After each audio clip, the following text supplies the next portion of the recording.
The St. Francis Dam, completed in the mid-1920s under the supervision of Chief Engineer William Mulholland, was conceived as a gravity arch concrete structure intended to provide a stable holding reservoir for Los Angeles's growing water supply needs.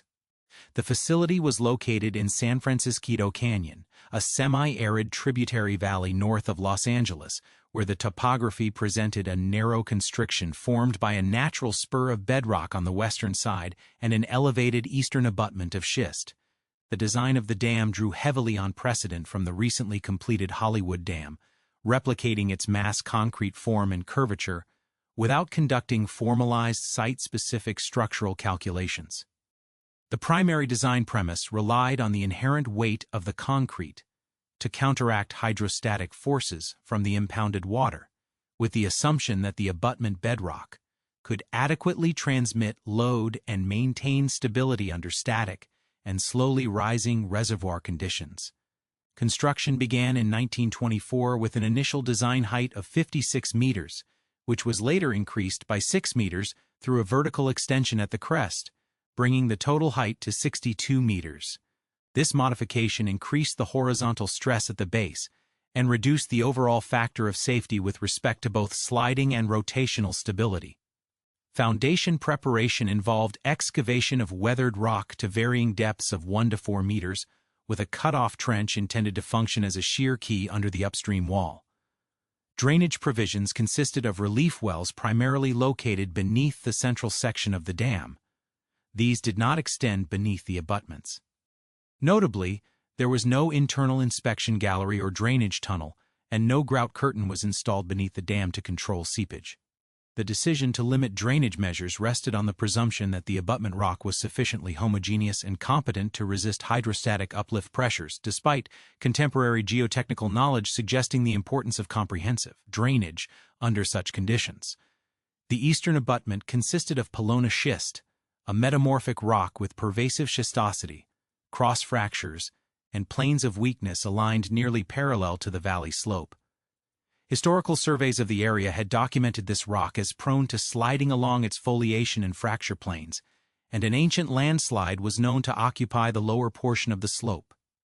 The western abutment rested on Vasquez conglomerate, a clay-rich sedimentary rock with low unconfined compressive strength, high susceptibility to swelling, and dissolution potential under water exposure. These heterogeneous geological conditions introduced a fundamental asymmetry in the foundation's ability to support the dam. The original design premise assumed uniform, competent abutments which did not account for differential deformation, uplift pressures, or weak plane failure within the underlying schist or conglomerate. Instrumentation and monitoring were minimal and indirect, consistent with early 20th century civil engineering practices. Surface cracks in the downstream concrete face were considered normative for mass concrete, and seepage through the abutments, including flows intersecting the San Francisco Fault, was observed but interpreted within the framework of expected reservoir saturation behavior. No instrumentation existed to directly measure uplift pressures beneath the abutments, and surface indicators provided a misleadingly stable picture of the dam's true structural state. The system, as perceived by the engineers and operators, presented a visual and quantitative baseline that suggested normalcy, even though the underlying materials were responding differently to the applied loads and water pressure. The interaction of the design assumptions with the geological realities created latent vulnerabilities. The gravity arch design assumed that increasing height and reservoir loading could be resisted by the weight of the concrete alone. However, the asymmetric foundation conditions, compounded by insufficient drainage and incomplete foundation excavation, meant that uplift pressures beneath the eastern schist abutment and potential piping within the western conglomerate were neither observed directly nor anticipated. The reliance on surface cracking and seepage as indicators of stability, coupled with authority-driven construction decisions, created an operational model where the system appeared consistent with design even as it approached critical stress conditions. The conceptual integrity of the dam's operating state was therefore contingent on geological assumptions that were demonstrably invalid under the actual site conditions. The central operational assumption, mass concrete resisting hydrostatic load while abutments remained rigid, also informed procedural expectations during reservoir filling. Engineers expected that the dam would respond predictably to incremental water level increases and that surface observations would be sufficient to detect deviations requiring corrective measures. Relief well drainage in the central section was presumed adequate for the entire structure, and any minor seepage or cracking was interpreted as within safe bounds. These procedural expectations reflected the mental model of the system, a uniform, well-founded concrete barrier in which any deviations from baseline could be interpreted as non-critical or manageable through standard observation. The actual physical system, however, included multiple failure pathways in the form of uplift-induced sliding in the schist, consolidation and piping in the conglomerate, and the potential for mobilization of the ancient landslide within the eastern abutment. The cumulative effect of these conditions established a deterministic pathway to structural compromise. The design's reliance on a single corrective weight-based mechanism, combined with incomplete understanding of site geology, uninstrumented uplift, and non-redundant drainage, meant that minor deviations during reservoir filling could initiate progressive destabilization. Importantly, all monitoring cues were consistent with historical expectations. The instruments and visual inspections provided accurate readings in a technical sense, yet they were misleading in terms of the diagnostic validity necessary to identify impending failure. Thus, the dam could operate within normal observable parameters, while the internal system state approached irreversibility. In this context, the St. Francis Dam represented a complex interplay between design philosophy, human decision-making authority, and geotechnical uncertainty.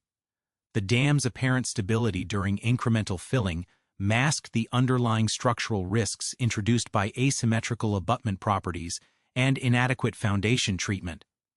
Operators and engineers were constrained by prevailing practices and authority-driven design decisions, which assumed that visible cracking and limited seepage did not indicate significant danger.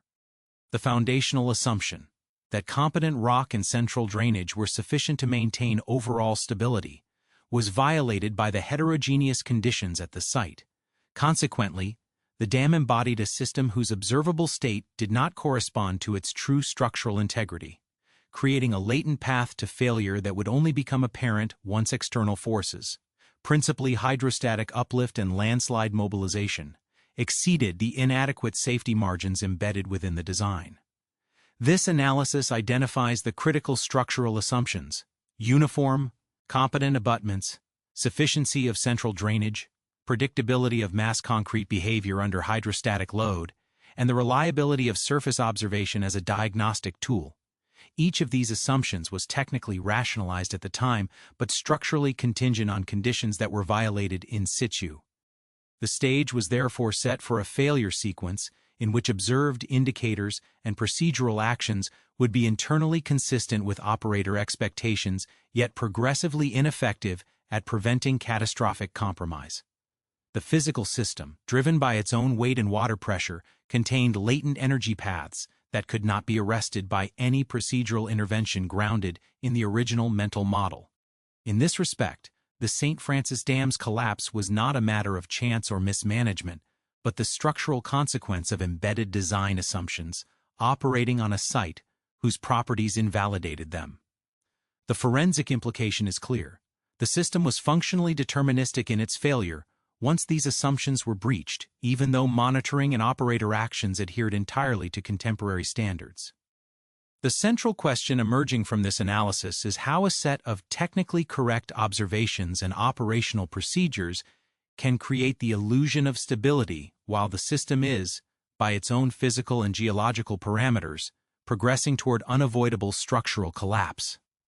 Following the initial filling of the St. Francis Dam, attention turned to the operational dynamics imposed by hydrostatic loading and the dam's interaction with its foundation and abutments. As the reservoir approached full capacity, engineers relied on incremental filling schedules designed to detect anomalies before critical thresholds were reached. These procedures, standard for the period, were grounded in the presumption that observable surface indicators, minor cracking, seepage stains, or slight shifts in concrete blocks, would provide sufficient early warning of structural compromise. Implicit in this approach was the assumption that the dam's response would remain within the elastic or near-elastic range, and that asymmetries in foundation stiffness would not translate into differential stress concentrations sufficient to propagate failure.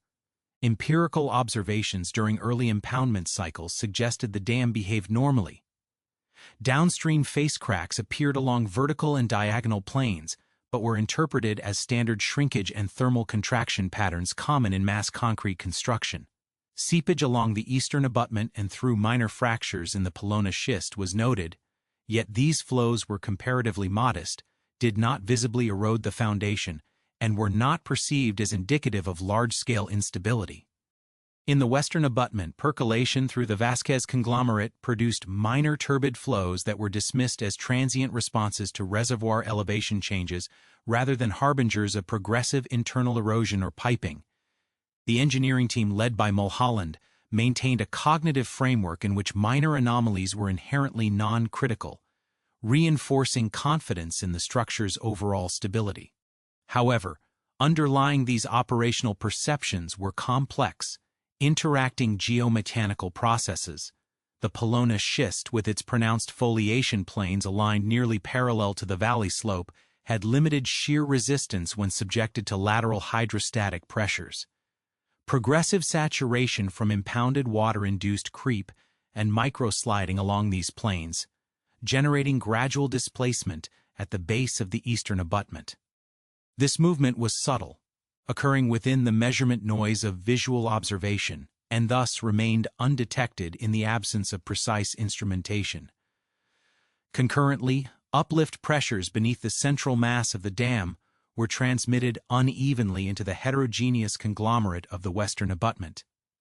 The combination of clay-rich matrix and jointed bedding promoted slow consolidation and seepage enlargement, creating discrete internal flow paths that, while initially minor, reduced basal friction and contributed to localized sliding potential. Operational procedures did not incorporate continuous or quantitative assessment of these geotechnical interactions. The monitoring framework assumed hydrostatic forces would be absorbed uniformly by the concrete mass and underlying rock, an assumption invalidated by the asymmetric foundation conditions. Any deviations from uniformity were interpreted through the lens of normative expectations. Slight seepage was acceptable, minor cracks were expected, and the dam's visual stability reinforced belief in its soundness.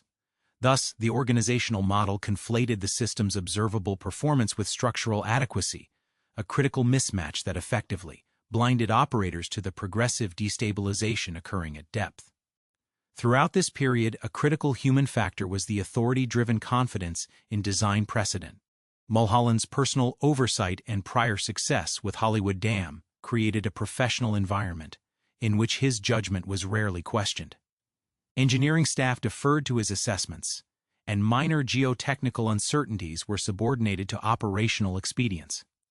When reservoir levels rose more rapidly than anticipated due to seasonal inflows, adjustments were made within the existing procedural framework without re-evaluating the foundational assumptions. This embedded authority structure meant that risk perception was filtered through established mental models rather than derived from independent verification of material behavior or site-specific analyses. The incremental filling exposed further latent vulnerabilities. Even moderate increases in water level intensified uplift at the interface between the dam base and the underlying conglomerate. Laboratory analyses of Vasquez conglomerate later indicated low shear strength under saturated conditions, suggesting that incremental hydraulic loading could generate basal sliding along pre-existing weaknesses. The eastern abutment experienced similar stress evolution. Saturation of Polona schist foliation planes reduced frictional resistance while promoting rotational tendencies in the adjoining mass concrete. These processes were inherently time-dependent, progressing slowly and imperceptibly, yet their cumulative effect systematically eroded the dam's factor of safety. Importantly, no single observation, whether seepage measurement or visual inspection, directly contradicted operator expectations, maintaining the illusion of operational normalcy. The hydromechanical response of the dam also interacted with temperature-induced concrete behavior. Thermal contraction of mass concrete, particularly during nighttime cooling, contributed to microcracking along vertical joints. These cracks were superficial in appearance but served as conduits for water migration, facilitating localized seepage that could penetrate into underlying rock discontinuities. Once water entered these paths, hydraulic pressures within the rock matrix increased, amplifying stress on weak planes and exacerbating micro-movements along both abutments. This positive feedback loop, invisible to surface observation, progressively destabilized the foundation concrete system while maintaining a surface signature that conformed to the engineer's normative expectations. By mid-1928, operational logs reveal repeated entries of minor seepage and observable crack growth, yet these were consistently categorized as non-critical. The reasoning behind this classification rested on four assumptions. 1. Concrete mass was inherently stable under static and slowly varying hydrostatic loads. 2. Abutment rock could transmit load without significant deformation. 3. Minor surface cracks reflected thermal or shrinkage effects, not structural compromise. And 4. Relief wells provided adequate drainage to maintain global stability. All four assumptions were technically defensible, given the knowledge and practices of the era, but were structurally contingent on site conditions that were demonstrably violated. Thus, operator confidence remained high even as geotechnical processes were undermining the dam's integrity. An additional layer of complexity arose from the interactions between the reservoir and local seismicity. San Francisco Canyon, while not experiencing large earthquakes during this operational period, was intersected by minor fault lines and zones of fractured rock. Dynamic amplification of hydrostatic forces, even at low magnitudes, could exacerbate movements along schistosity planes and pre-existing shear surfaces in the conglomerate. These interactions were not considered in the design nor in operational assessments, leaving the system vulnerable to cumulative effects from minor disturbances. While no seismic event directly precipitated collapse, the system's sensitivity to such factors contributed to an intrinsic fragility that had gone unquantified and unmonitored. The procedural environment compounded this fragility. Reservoir filling schedules emphasized incremental observation, yet lacked protocols for independent geotechnical verification. There were no systematic measurements of uplift, pore pressure distribution, or abutment deformation beyond visual inspection. Consequently, any destabilizing processes occurring internally could proceed undetected for extended periods. Observed behaviors, such as minor crack propagation and seepage, were interpreted within an operational model that assumed uniform foundation competence. This interpretive framework rendered the system effectively blind to the pathways through which failure was progressing. A critical human decision during this period was the continuation of filling, despite observed seepage and crack propagation. Engineering judgment, informed by precedent and authority, deemed these phenomena within tolerable limits. Yet from a systems perspective, this decision imposed a deterministic trajectory toward failure. By relying solely on visual inspection and central drainage effectiveness, operators inadvertently allowed the dam to approach a hydromechanical state in which the factor of safety for abutment sliding and basal uplift approached unity. Each incremental increase in water height, while seemingly minor, added stored energy to weak planes and saturated rock, pushing the system closer to an irrecoverable configuration. The interplay between design assumptions, operational procedures, and geological reality during this period illustrates a recurring theme in engineering failure. Structurally plausible decisions can generate latent failure pathways if assumptions are misaligned with actual site conditions. In the case of the St.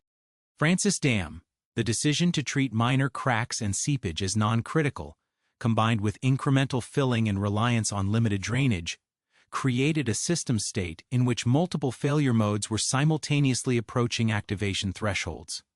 These modes included sliding along schist foliation planes, basal uplift-induced rotation, internal piping within conglomerate, and potential mobilization of ancient landslide material, all occurring without clear warning at the surface.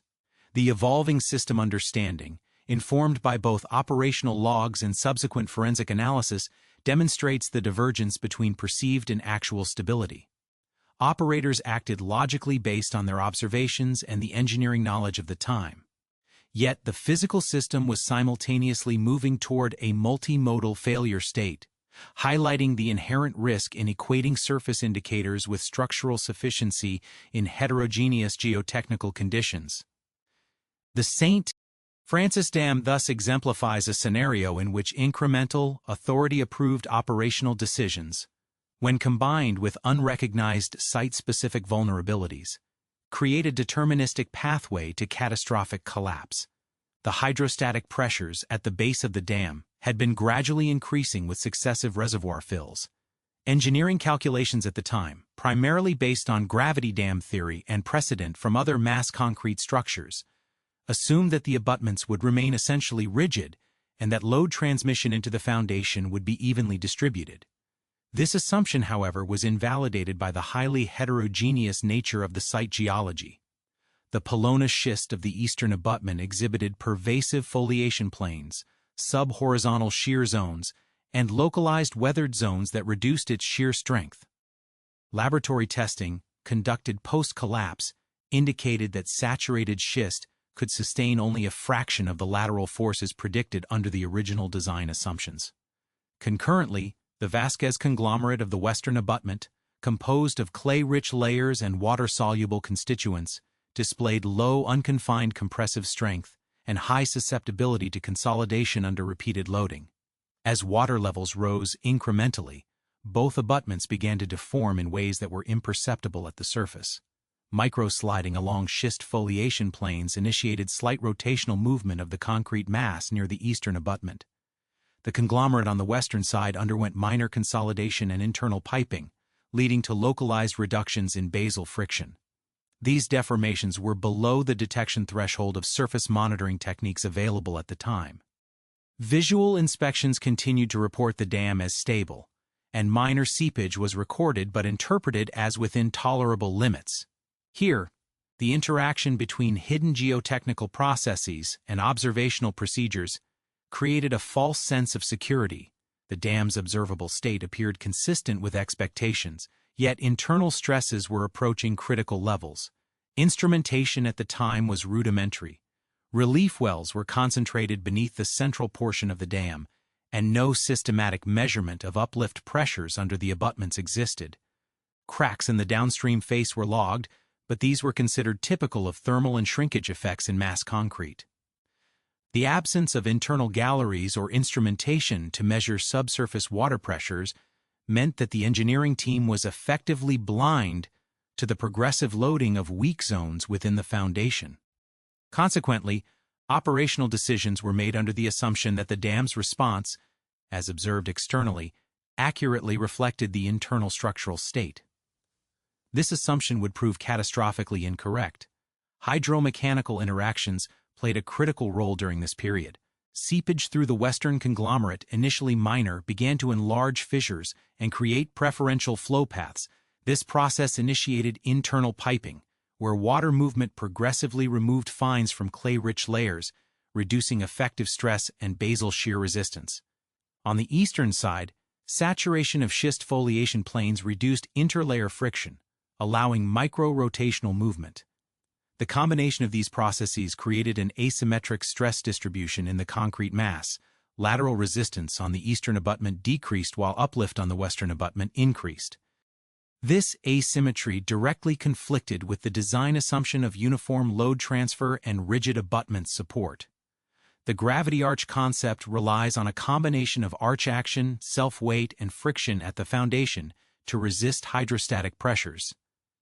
If one abutment weakens, the arch action becomes unbalanced, concentrating stresses in zones not intended to carry such loads.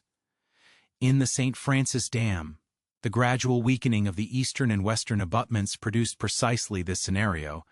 Stress concentrations developed at mid-height sections of the dam, increasing the potential for sliding, rotation, or tensile cracking. Importantly, these conditions were not evident from surface inspections.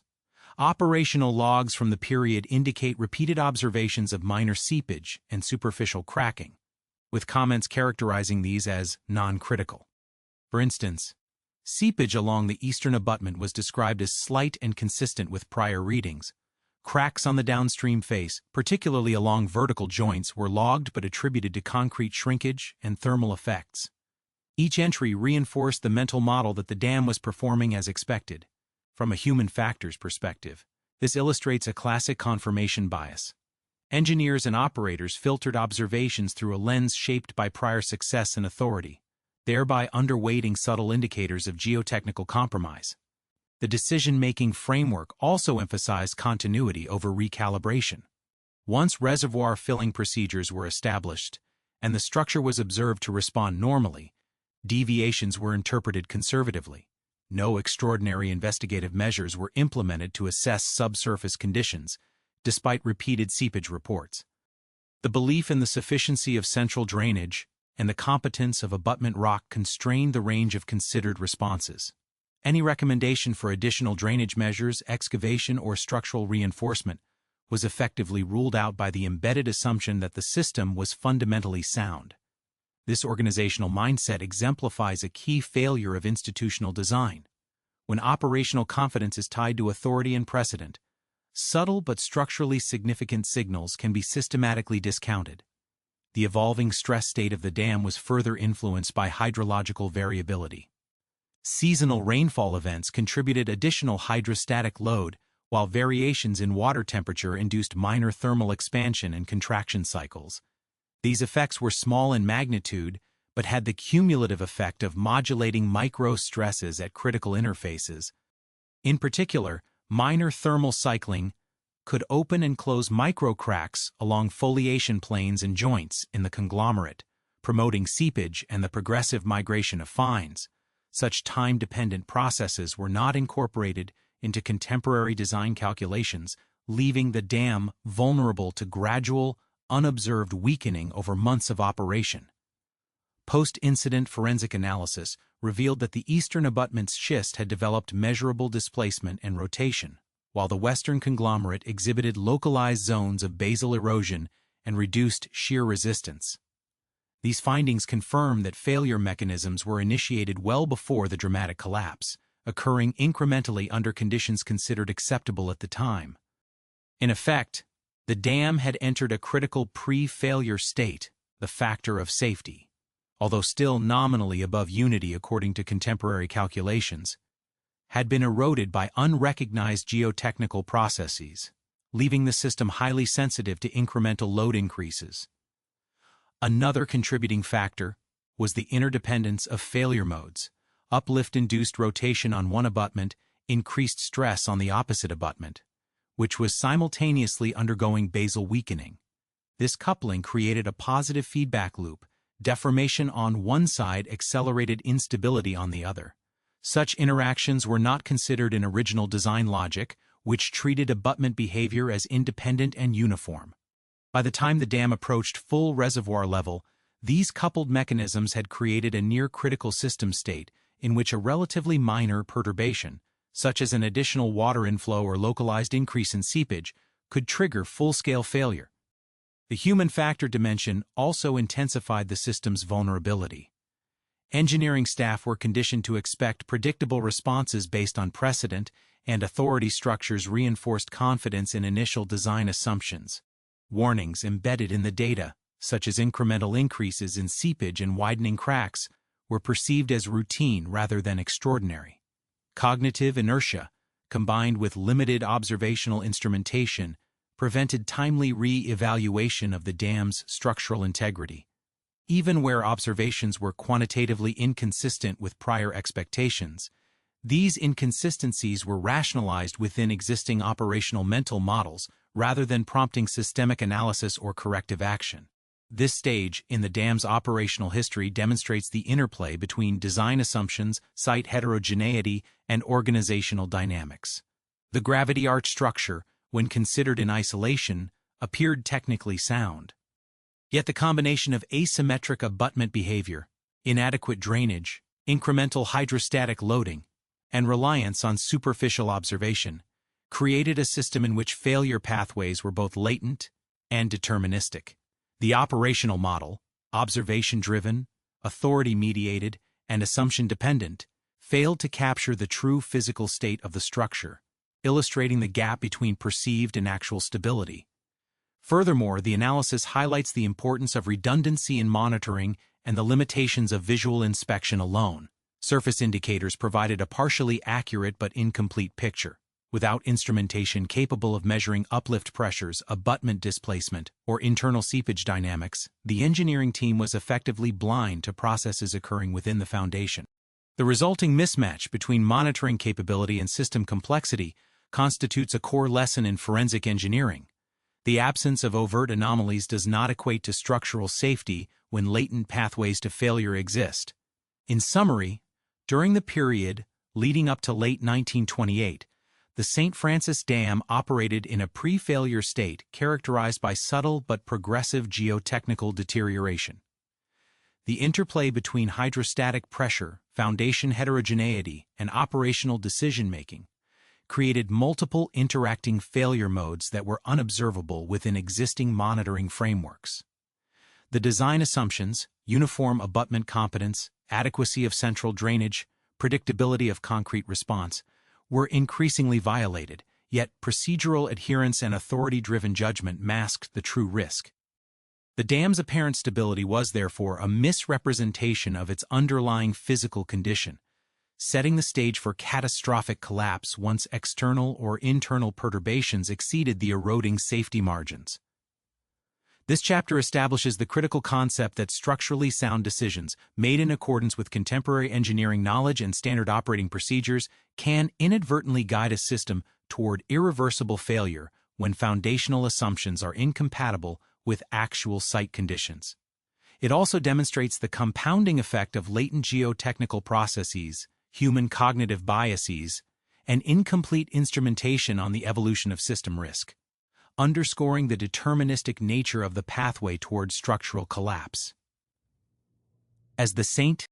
Francis Dam approached its final operational phase, the focus of analysis shifts to the interplay between observed anomalies, human decision-making, and the progressive activation of latent failure mechanisms.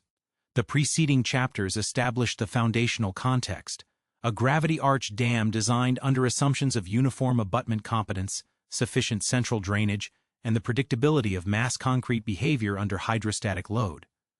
By this stage, these assumptions were increasingly misaligned with the actual geotechnical and hydromechanical realities of San Francisco Canyon. The convergence of multiple minor deviations, each individually interpreted as non-critical, set the system on an irreversible trajectory toward catastrophic failure. Reservoir management logs from early 1928 indicate incremental adjustments to water levels in response to seasonal inflows. The dam operators, following established protocols, considered these adjustments within the design envelope. Minor seepage flows were documented, yet consistently characterized as within normal parameters. Surface cracks, including new fissures along the downstream face, were recorded but rationalized as thermal or shrinkage-related. Importantly, these records reflect a procedural mindset in which deviations were filtered through a cognitive framework that emphasized conformity with precedent rather than active reevaluation of structural assumptions. Authority-driven operational culture reinforced confidence in prior design judgments, effectively insulating decision-makers from acknowledging the potential severity of emerging anomalies. Concurrently, the geotechnical and hydromechanical processes identified in previous chapters continued to progress imperceptibly. The Pelona schist of the eastern abutment underwent incremental shear displacement along foliation planes. Laboratory reconstruction suggests that saturation-induced reduction in interlayer friction exceeded the threshold required for micro-rotational movement of the adjacent concrete mass. On the western side, the Vasquez conglomerate experienced basal consolidation and localized piping, with fine particles transported through micro-fractures under elevated uplift pressures. The asymmetry of foundation response created an imbalance in stress distribution, concentrating tensile and shear forces in regions of the dam that were structurally unprepared to accommodate them. These interactions, occurring at depths and scales beyond observational capacity, constituted the latent activation of multiple failure modes. The interaction between hydrostatic load and foundation heterogeneity can be quantified using classical soil structure interaction principles.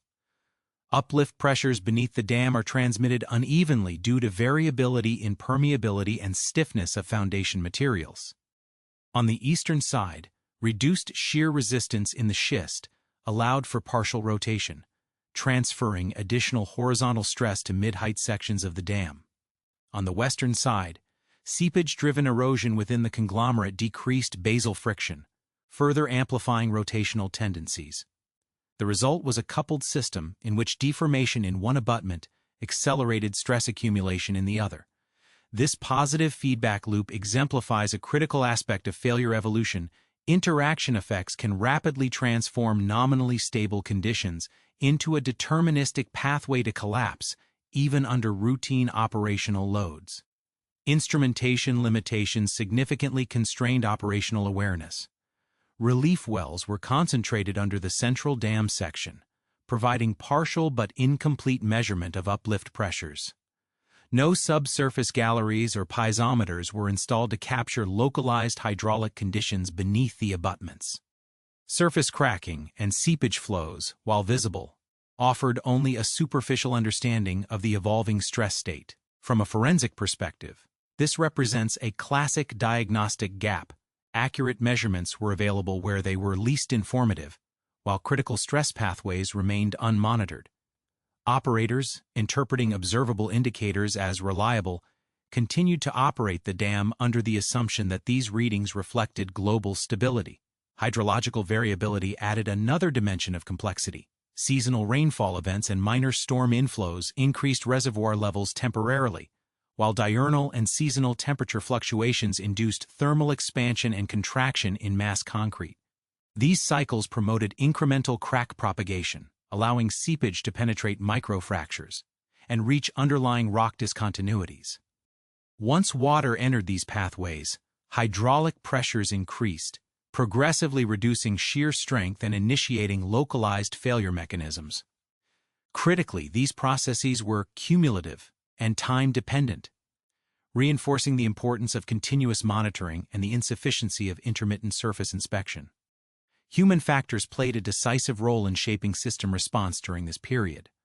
Mulholland's authority and prior success with large-scale water infrastructure created an environment in which engineering staff deferred to established judgment.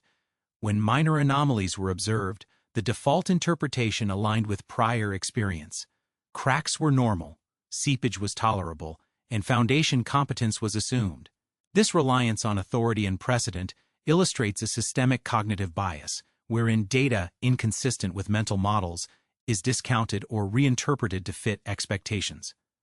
Consequently, the operator's situational awareness was inherently constrained, leaving them unprepared to identify the underlying structural instability. Operational decisions, while procedurally logical, increasingly imposed deterministic stress trajectories. Incremental filling schedules designed to detect anomalies were implemented under the assumption of uniform abutment behavior. Minor seepage and cracking, interpreted as non-critical, were insufficiently addressed through corrective measures. The reliance on central drainage, assumed to be adequate for the entire structure, failed to account for lateral flow paths in heterogeneous foundation materials. Each incremental water level adjustment added stored elastic and gravitational energy to zones of reduced structural capacity, pushing the system closer to critical thresholds. From a geotechnical perspective, failure potential was amplified by coupled interactions between abutments and reservoir load. Uplift-induced rotation on the eastern abutment increased stress on the western abutment, while basal weakening in the conglomerate reciprocally increased lateral stress in the east. These interdependent mechanisms created a state in which small perturbations, such as minor inflow or localized seepage, could trigger cascading failure. Importantly, these interactions were not evident from external inspection, reinforcing operator confidence even as the system approached instability. Procedural frameworks contributed to the deterministic pathway by emphasizing adherence to established observation schedules over active structural reassessment. The lack of systematic geotechnical measurement, no uplift monitoring under abutments, no pore pressure evaluation, no deformation mapping, meant that operators were unaware of the progressive erosion of safety margins. In essence, operational procedures were optimized for a system operating under initial assumptions, not for one experiencing evolving asymmetrical foundation behavior. This misalignment between procedural design and system reality exemplifies how technically sound operational decisions can inadvertently accelerate failure when assumptions are violated. The dam's pre-failure state during this period illustrates a convergence of multiple failure mechanisms: rotational instability of the concrete mass due to schist foliation sliding, basal erosion and friction loss in the conglomerate, seepage-driven pore pressure amplification, and micro-cracking propagation through concrete and underlying rock. These processes interacted nonlinearly, producing a latent but highly deterministic system trajectory toward collapse. Importantly, the apparent operational normalcy, surface stability, minor seepage, and limited cracking masked the seriousness of these mechanisms, creating a cognitive illusion of safety. Post-event forensic investigations confirmed that by late 1928, deformation had occurred along the eastern abutment foliation planes, with measurable rotational displacement of the concrete mass. The western abutment exhibited localized zones of internal piping and reduced basal friction. These observations validate the conclusion that failure processes were active well before the final collapse. The dam had entered a pre-failure regime characterized by multiple interacting stress paths, each insufficient alone to trigger collapse but collectively determinative of system instability. The interaction between hydromechanical processes, foundation heterogeneity, and procedural adherence underscores the importance of systems thinking in engineering forensics. The St. Francis Dam failure demonstrates that observable indicators, minor cracks, seepage flows, thermal contraction, cannot be interpreted in isolation. Each must be contextualized within the broader structural, geotechnical, and operational environment. In this case, conventional monitoring and procedural compliance provided a false sense of security, effectively allowing latent failure pathways to evolve unchecked. The forensic analysis also emphasizes the deterministic role of human decision-making within the operational framework. Operators acted logically given their observations and the prevailing engineering knowledge. Yet, authority-driven judgments, reliance on precedent, and cognitive bias limited consideration of alternative interpretations. The decision to continue incremental filling under observed minor anomalies, while procedurally justified, systematically reduced safety margins, creating a deterministic trajectory toward collapse. The human factor component was not a deviation from rationality, but a structured response to incomplete data filtered through established mental models. Finally, this period illustrates the importance of redundancy in both design and monitoring. Central drainage alone, visual inspection alone, and procedural adherence alone were insufficient to maintain system safety under asymmetric geotechnical conditions. Redundancy in monitoring, uplift measurement, deformation tracking, seepage quantification, combined with periodic reassessment of foundational assumptions, could have provided earlier detection of pre-failure conditions.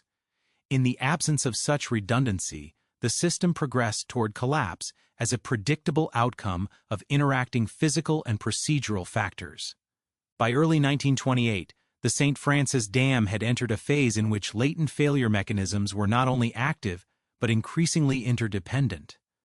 The prior chapters documented incremental filling, early seepage, surface cracking, and geotechnical asymmetries. In this chapter, the focus is on the acceleration of these mechanisms under operational conditions and the deterministic processes that govern system degradation during the final months leading up to collapse. The analysis integrates geotechnical behavior, hydrostatic loading, concrete mechanics, human decision-making, and procedural frameworks to provide a comprehensive understanding of the final pre-failure phase. Observational records from the period indicate that the reservoir was maintained near maximum operational levels for extended durations, particularly following seasonal rainfall events. Each incremental rise in water height increased hydrostatic pressure at the dam base and abutment interfaces. On the eastern side, the Pelona schist experienced cumulative stress along foliation planes, gradually decreasing frictional resistance and initiating slow rotational displacement of the adjacent concrete mass. Laboratory reconstructions and post-collapse measurements indicate that the effective shear strength of the schist was reduced by progressive saturation, with displacement magnitudes sufficient to alter load transfer paths within the concrete. On the western side, the Vasquez conglomerate underwent compaction and fine migration, producing localized erosion channels and reducing basal friction. These processes, though minor in magnitude individually, acted collectively to amplify asymmetrical stress distribution across the dam. The interaction of uplift pressures, abutment heterogeneity, and arch action in the gravity arch design was central to the system's vulnerability. The original design premise assumed a rigid abutment foundation capable of resisting lateral forces and transmitting uniform load. In reality, differential deformation along the eastern and western abutments introduced bending moments and torsional stresses that were not considered in the initial calculations. Tensile forces developed in mid-height sections of the dam, where concrete was structurally weaker and unreinforced, increasing the likelihood of crack propagation. Simultaneously, basal sliding tendencies intensified as uplift pressures exceeded frictional resistance in localized zones. The system had therefore transitioned from a quasi-static, stable configuration into a state in which multiple failure mechanisms were co-activated and mutually reinforcing. Instrumentation remained minimal, limiting operational awareness. Relief wells in the central section provided partial drainage and some indication of uplift, yet pressures beneath the abutments went unmeasured.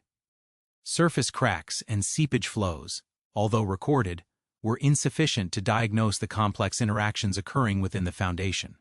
In effect, the observable indicators remained internally consistent with operator expectations while masking the progressive erosion of safety margins. This diagnostic gap illustrates a recurring theme in structural failures. Monitoring fidelity must align with the system's most critical failure modes. Otherwise, latent mechanisms can evolve undetected.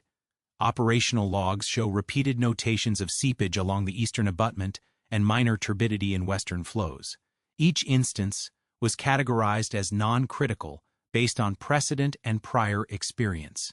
From a human factors perspective, this exemplifies confirmation bias. Observations were interpreted to fit established mental models rather than prompting independent verification. Authority structures reinforced this mindset. Mulholland's prior successes and dominant role in decision-making created a professional culture in which questioning design assumptions was discouraged. This systemic cognitive constraint limited the range of considered operational responses, effectively allowing latent failure pathways to evolve unchecked. Hydromechanical processes during this period were cumulative and time-dependent. Minor seepage through the conglomerate enlarged microfractures and transported fine particles, progressively reducing shear resistance at the base. On the eastern abutment, water infiltration along schist foliation planes increased pore pressures and promoted micro-rotational movement. The resulting asymmetry in stress distribution created torsional loading in the concrete mass, exacerbating mid-height tensile stresses. Thermal expansion and contraction cycles further propagated microcracks, providing additional conduits for water penetration. Collectively, these processes exemplify a positive feedback loop in which small, initially benign perturbations compounded over time, amplifying structural vulnerability. From a procedural standpoint, the operators adhered to incremental filling schedules and routine observation protocols. Each decision, considered in isolation, was rational given the data available and the engineering practices of the era. However, the procedural framework was optimized for a system operating under original assumptions, not for one experiencing evolving foundation heterogeneity and coupled failure modes.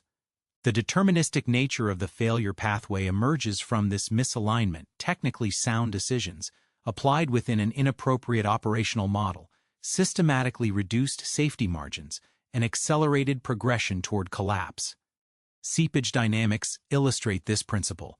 Initial flows through the western conglomerate were minor and superficially consistent with expectations. Over time, the internal erosion of clay-rich layers facilitated preferential flow paths, creating localized zones of high hydraulic pressure and reduced basal friction. Simultaneously, rotational displacement in the eastern abutment increased bending moments in the dam's mid-height sections, concentrating tensile stress in regions of concrete with minimal resistance. The combination of these processes created a state in which the structure was both geometrically and materially predisposed to sudden failure, even though surface indicators remained superficially acceptable. Geotechnical coupling amplified the rate of degradation. Sliding tendencies in the eastern schist increased lateral stress on the concrete arch, which, in turn, transmitted additional shear to the western abutment. Localized basal erosion in the conglomerate allowed minor rotations that further increased stress on the eastern interface. These mutually reinforcing mechanisms exemplify how interacting failure modes can produce nonlinear escalation in system vulnerability. From a forensic perspective, recognizing these coupled processes is essential to understanding why collapse was inevitable once certain stress thresholds were crossed. Human and organizational factors continued to shape system response. Observed anomalies were filtered through the cognitive framework established by precedent and authority. Even when seepage or cracking exceeded prior observations, interpretations remained consistent with the expectation of operational normalcy. Corrective measures, such as additional drainage, excavation, or foundation reinforcement, were not considered because the existing mental model assumed competence of abutments and sufficiency of central drainage. This demonstrates the deterministic role of human cognition in reinforcing latent structural vulnerability, procedural adherence, and authority validation, while rational individually, collectively constrained the system's capacity for adaptive intervention. By this stage, the dam had effectively transitioned into a deterministic pre-failure state. Stress redistribution, coupled with hydromechanical processes and foundation heterogeneity, created a configuration in which incremental changes, minor increases in water level or transient seepage events, could trigger full-scale structural compromise. Post-event analysis confirmed that both abutments exhibited measurable deformation. The eastern schist had rotated along foliation planes, while the western conglomerate showed basal erosion and localized loss of friction. These findings indicate that the system had reached a tipping point. Observable stability persisted at the surface, yet internal stresses had exceeded the structural capacity of key elements. Redundancy, or the lack thereof, emerges as a critical theme in this phase.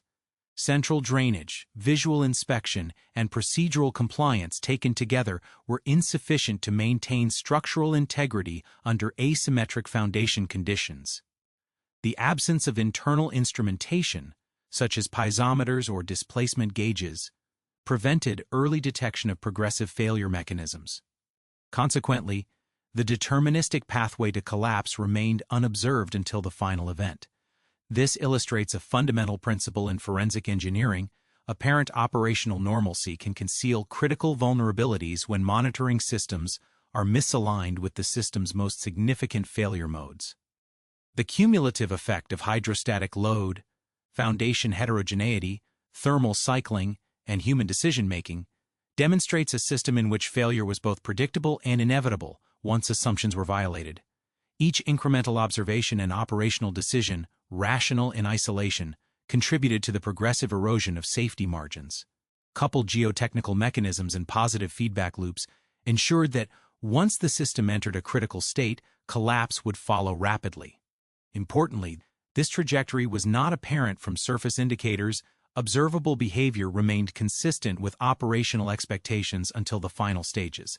The deterministic nature of the final pre-failure phase also illustrates the importance of integrating human factors, procedural analysis, and physical system modeling. Operational confidence, authority structures, and reliance on precedent all interacted with geotechnical realities to produce a system in which technically rational decisions collectively ensured the progression toward collapse. From a forensic perspective, the lesson is clear. The interplay between human cognition, procedural frameworks, and complex material behavior can generate latent pathways to failure that remain invisible to conventional monitoring. In conclusion, the St. Francis Dam during this period exhibited all characteristics of a pre-failure system: asymmetrical deformation, coupled failure modes, cumulative hydromechanical stress, and superficial operational normalcy. Observed anomalies were internally consistent with expectations, yet underlying processes had eroded safety margins to the point where the factor of safety was approaching unity. Procedural adherence, authority-driven confidence, and limited monitoring contributed to deterministic progression toward collapse.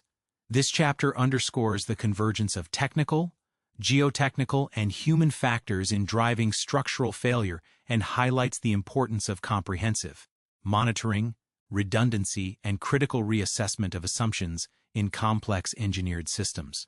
By late 1928, the St. Francis Dam had entered the terminal stage of its operational life, characterized by the culmination of latent geotechnical processes, hydro-mechanical stress accumulation, and procedural decisions that collectively defined a deterministic pathway toward catastrophic failure. The preceding chapters established the critical context.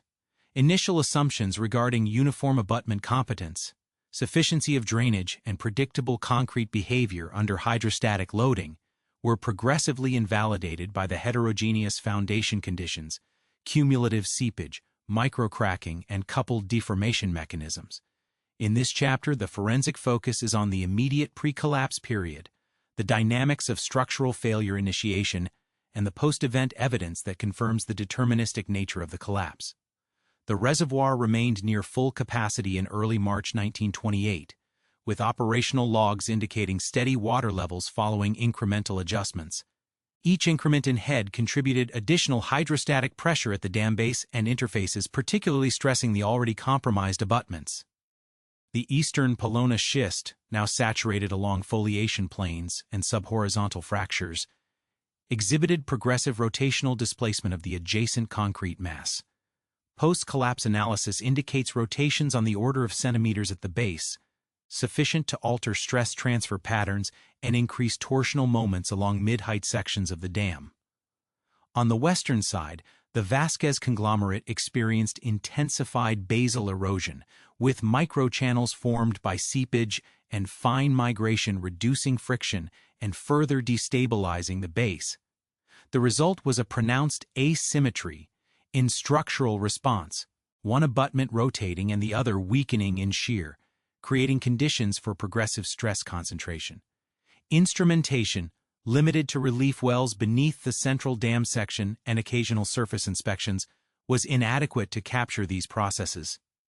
Uplift pressures beneath the abutments were unmonitored, while crack propagation and seepage flows, though recorded, offered only superficial indications of underlying instability. This lack of high-fidelity monitoring contributed directly to the inability of operators to detect the critical pre-failure state. Observed anomalies, minor seepage, superficial cracks, small increases in turbidity, were internally consistent with the mental model of operational normalcy, masking the fact that the system had entered a deterministic pre-failure regime. Hydromechanical interactions intensified as the reservoir remained full. Seepage through the western conglomerate expanded fissures and further reduced basal friction, while rotational movement in the eastern schist increased bending moments and torsional stress in the concrete mass. Thermal expansion and contraction cycles amplified crack propagation, providing additional pathways for water infiltration and pore pressure buildup. Each process, while individually modest, interacted synergistically with the others. The result was a nonlinear escalation in structural vulnerability, whereby minor perturbations could now trigger cascading failure. From an engineering perspective, the dam's gravity arch design relied on the weight of mass concrete and competent abutments to resist hydrostatic forces. In the absence of uniform abutment rigidity, the arch action became asymmetric, concentrating tensile forces in mid-height regions of the dam. These sections were unreinforced and lacked the structural capacity to accommodate the evolving stresses. Simultaneously, basal uplift on the western side approached the critical threshold for sliding, while the eastern side's rotational tendencies exceeded the shear resistance of the schist foliation planes.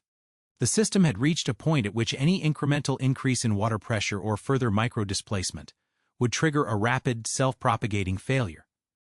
Operational procedures and human factors played a critical role in defining this deterministic trajectory. Authority-driven confidence in prior engineering judgments and reliance on surface observations reinforced a false perception of stability. Minor anomalies were documented but systematically interpreted as non-critical, consistent with historical precedent. No extraordinary inspections or geotechnical assessments were conducted, and procedural adherence, rational within the framework of the time, effectively locked the system into a path of inevitable failure. This exemplifies the interaction between human cognition and complex systems.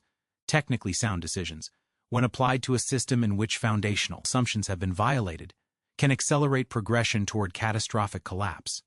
The final hours before failure were marked by conditions that remained superficially consistent with operational expectations. Reservoir levels were steady, seepage rates had not visibly increased, and downstream cracks exhibited no sudden changes. Yet internally, the dam had crossed multiple thresholds. The factor of safety against basal sliding in the western conglomerate had dropped below unity. Rotational movement of the eastern abutment had reached a magnitude sufficient to redistribute stresses non-linearly, and tensile stresses in mid-height concrete sections exceeded allowable limits. The system was now in a metastable state, poised for rapid collapse upon the slightest perturbation. The collapse sequence, as reconstructed from post-event forensic analysis, began with failure at the eastern abutment. Micro-rotational movement along schist foliation planes initiated cracking at the interface between concrete and abutment rock, producing sudden stress redistribution. Tensile cracks propagated along mid-height sections, intersecting existing thermal and shrinkage fissures. Concurrently, basal erosion and loss of friction in the western conglomerate reduced resistance to sliding. These combined processes triggered a domino effect. The concrete mass rotated eastward, uplifted slightly on the western side, and ultimately fractured along its length. Within seconds, the gravity arch structure disintegrated, releasing the full reservoir volume downstream. Hydromechanical modeling confirms that the collapse was a deterministic outcome of the pre-failure state. The system's geometry, material properties, and load distribution created a configuration in which failure would occur once critical stress thresholds were exceeded. The absence of significant external triggers, no seismic event, no overtopping, underscores the deterministic nature.